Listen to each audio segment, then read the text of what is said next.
میرے رسول کریم صلی اللہ تعالیٰ علیہ وآلہ وسلم نے ارشاد فرمایا، جو شخص نماز قائم کرے، رمضان کے روزے رکھے، تیسرا فرمایا حج فرض ہونے پر فوراً ادا کر لے۔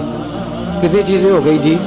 پہلے نمبر پہ نماز پابندی سے پڑھے، زکوٰۃ صحیح ادا کرے، اور رمضان جب حج فرض ہو جائے تو فوراً، اور چوتھے نمبر پہ فرمایا مہمان جب بھی اس کے گھر جائے خوش ہو کے آئے۔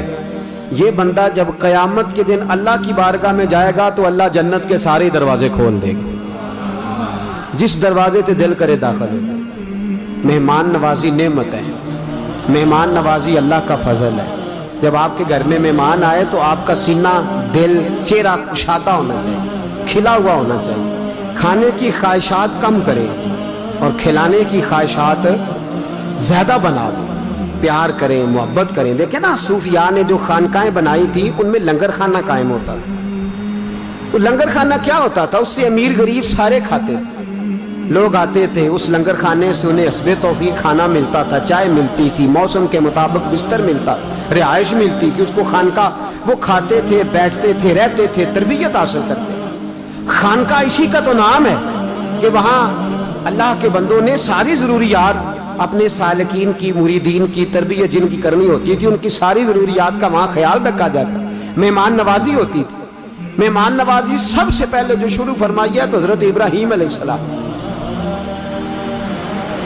حیران ہو جائیں گے آپ بات سن کے، 3 وقت میں کوئی وقت ایسا نہیں ہوتا تھا کہ جناب ابراہیم بغیر مہمان کے کھانا کھائیں۔ 3 وقتوں میں ایک وقت بھی کوئی ایسا نہیں گزرتا تھا کہ بغیر مہمان کے۔ بہت بڑا آپ نے ایک مہمان خانہ بنایا ہوا تھا۔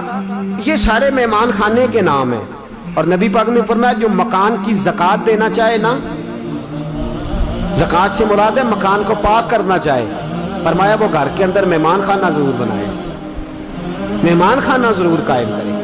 پہلے اس کو ڈیرا کہتے تھے، مہمان خانہ کہتے تھے۔ صوفیاء جب شروع ہوئے تو خانقاہ کا نام ہو گیا۔ بعد میں کچھ عرصہ اس کو لوگوں نے بیٹھک بھی کہا۔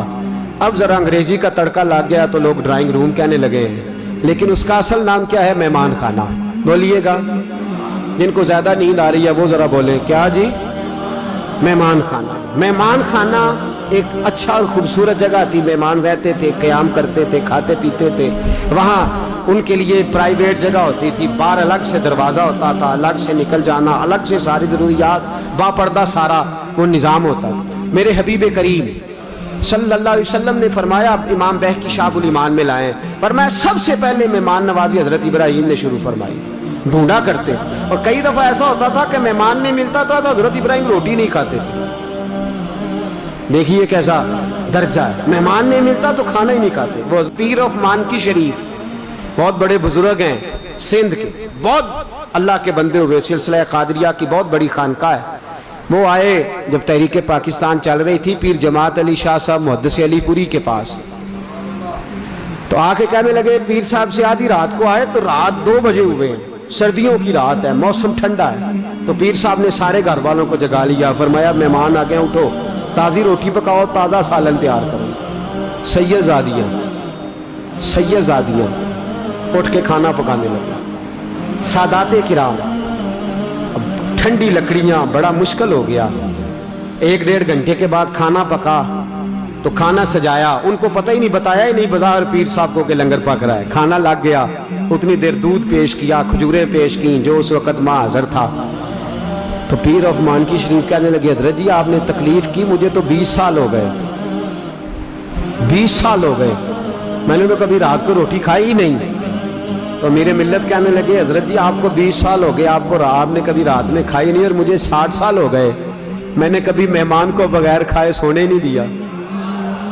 آپ 20 سال کو دیکھیں گے یا میرے 60 سال کو دیکھیں گے؟ تو حضرت امیر ملت نے بات کی تو وہاں جتنے لوگ بیٹھے تھے وہ کہتے ہیں ساری دنیا شش کرنے لگی، فرمانے لگے سیدزادیوں نے آدھی رات اٹھ کے پکایا ہے تو کھائیں تو صحیح۔ پیر صاحب فرماتے ہیں میں بیمار رہتا تھا، مجھے ہضم ہی کچھ نہیں ہوتا تھا، رات کو کبھی نہیں کھایا تھا، اس دن میں نے جی بھر کے کھایا اور سیدزادوں کے گھر سے کھایا اور خلوص سے کھایا تو اللہ نے میرے پیٹ کی ساری بیماریاں دور فرما دی۔ بارہ تکلیف تو مہمان نوازی، میزبانی سب سے پہلے حضرت ابراہیم نے شروع فرمائی۔ حضرت ابراہیم علیہ السلام دوپہر کے وقت نکلے مہمان ڈھونڈنے. کیا کرنے؟ یہاں آ جائے تو مصیبت بن جاتی. انہیں ہوں جانا کدوں ہے. وہ ڈھونڈنے نکلے, بندہ ڈھونڈ کے لائے, اس کو بٹھایا. اب وہ مشرک تھا. توجہ ہے آپ لوگوں کی. جب کھانے میں بیٹھا تو حضرت ابراہیم نے کہا بسم اللہ پڑھ. ویسے پڑھتے ہیں نا سارے لوگ بسم اللہ. ناراض نہ ہوئیے گا. ویسے میں جب کھانے پہ بیٹھتا ہوں تو یہ میری غلطی سمجھ لیں آپ کہ میں تھوڑا سا چہرے دیکھتا ہوں. مجھے ویسے لگتا ہے, یہ میری کم عقلی بھی ہو سکتی ہے, کمزور آدمیوں سے ان کا. مجھے لگتا ہے کہ بہت سارے لوگوں کی ابھی بھی عادت نہیں بسم اللہ پڑھنے کی. ناراض نہ ہوئیے گا. یہ ہو سکتا ہے مجھے لگتا ہو, ایسا ہو نہ. اگر نہیں, اللہ کرے یہ میری بدگمانی ہو, آج سے ارادہ کر لیں کہ بسم اللہ کی عادت بنا لیں گے, اور کھانا کھائیں گے وہ والا جس میں بسم اللہ شریف شامل ہو. تو بسم اللہ نہیں پڑھی. حضرت ابراہیم علیہ السلام نے فرمایا بسم اللہ پڑھ. اسے بھوک بڑی لگی ہوئی تھی, اور روٹی کی طرف ہاتھ بڑھاتا, اور بسم اللہ شریف پڑھ لے, پھر ہاتھ بڑھاتا, بسم اللہ تو پڑھ لے. تو کہنے لگا معاذ اللہ ثم معاذ اللہ استغفر اللہ. کہنے لگا جو اللہ کو مانتا ہی نہیں وہ بسم اللہ کیسے پڑھے؟ میں تو مشرک ہوں.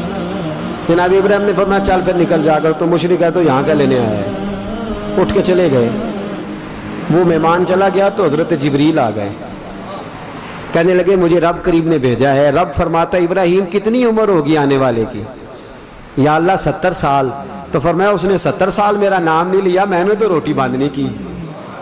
70 سال اس نے میرا نام نہیں لیا, میں نے تو ایک وقت نکاح نہیں دینی. اور ابراہیم تو میرا بندہ ہو کے, پیغمبر ہو کے, ایک وقت تجھے دینی پڑ گئی, تو تو نے کہا پہلے بسم اللہ پڑھ. حضرت ابراہیم دوڑے گئے, پکڑ کے لائے بازو سے, آجا یار پڑھ چاہے نہ پڑھ, روٹی تو کھانا. دنیا آوے تے کھا جاوے تے راضی ہوئے. بھلا تو بسم اللہ پڑھ چاہے نہ پڑھ, کھا تو صحیح. وہ کہنے لگا حضور اب میں نے کوئی نہیں کھانی. پہلے بتائیں, آپ نبی ہیں, پیغمبر ہیں, پیشوا ہیں امت مسلمہ کی اس وقت, تو آپ میرے پیچھے بھاگے گئے مجھے بلانے. تو حضرت ابراہیم نے کہا تو گیا ہے تو میرے رب کا پیغام آ گیا تھا. اللہ فرماتے 70 سال ہو گئے اس نے مجھے نہیں پکارا, تو میں نے روٹی باندھنے کی, تو نے ایک دن میں ہی کہا میں نے نہیں دینی. وہ بندہ چیخ مار کے رویا, کہنے لگا میرے لیے پیغام بھیجا اللہ نے, میرے لیے. میں کہاں اور وہ کہاں, تو کجا من کجا, میرے لیے جو مانتا نہیں. کہنے لگا ابراہیم تیری مہمان نوازی کے بھی صدقے اور رب کی بندہ نوازی کے بھی صدقے, اب روٹی بعد میں کھاؤں گا, پہلے مجھے کلمہ پڑھا دو.